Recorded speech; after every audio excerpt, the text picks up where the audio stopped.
सख्त सर्दी का मौसम और रात का वक्त था। कमरे में एक औरत, उसका बेटा, बहू, बेटी, दामाद और छोटा बेटा सब सो रहे थे। चूंकि घर में एक ही कमरा था, इसलिए सब लोग मजबूरन साथ साथ ही लेटे हुए थे।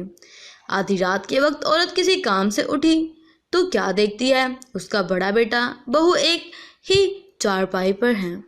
तो जल्दी से मेरे चैनल को सब्सक्राइब करें और साथ में दिखे बेल आइकन को प्रेस कर दें ताकि मेरी आने वाली हर वीडियो का नोटिफिकेशन सबसे पहले आप तक पहुंच जाए। और मेरे फेसबुक पेज को ज्वाइन करें जिसका लिंक डिस्क्रिप्शन में मौजूद है। एक दूसरे से जुड़कर लेटे हुए हैं। ये मंजर देखकर औरत का तो दिमाग ही घूम गया। उसने बहू का बाजू पकड़कर जोर जोर से झिंझोड़ना शुरू कर दिया। वो बेचारी गहरी नींद से जाग गई तो औरत ने गुस्से से कहा, बेहया, थोड़ा वक्फा रख कर लेटो।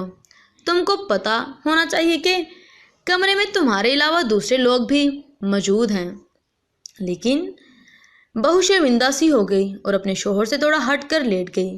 और वो भी क्या करती, सर्दी थी इस कदर के जिस्म से पार हो रही थी। फिर उस औरत की नज़र दूसरी चारपाई पर पड़ी तो उसने देखा कि उसका दामाद और बेटी भी एक साथ सोए हुए हैं। दामाद सर्दी की वजह से सुगड़ कर लेटा हुआ है।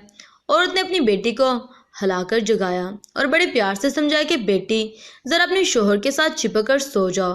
देखो सर्दी से बेचारे की क्या हालत हो रही है। उसकी बेटी ने फर्माबरदारी से माँ की बात मान ली और अपने शोहर से जुड़कर लेट गई।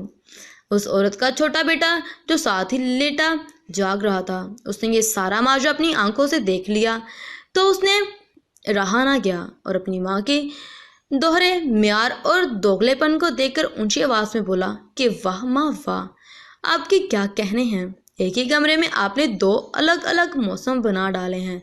बहू और बेटे के लिए गर्मी का मौसम और बेटी और दामाद के लिए सर्दी का मौसम।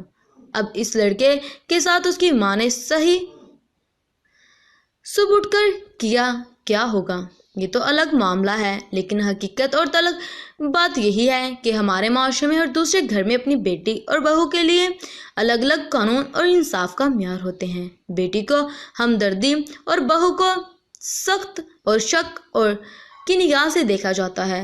सो हमको कमेंट में बताइएगा कि आपके घर में कभी ऐसी सूरत हाल पैदा हुई है या नहीं। Thanks for watching. अल्लाह हाफिज़।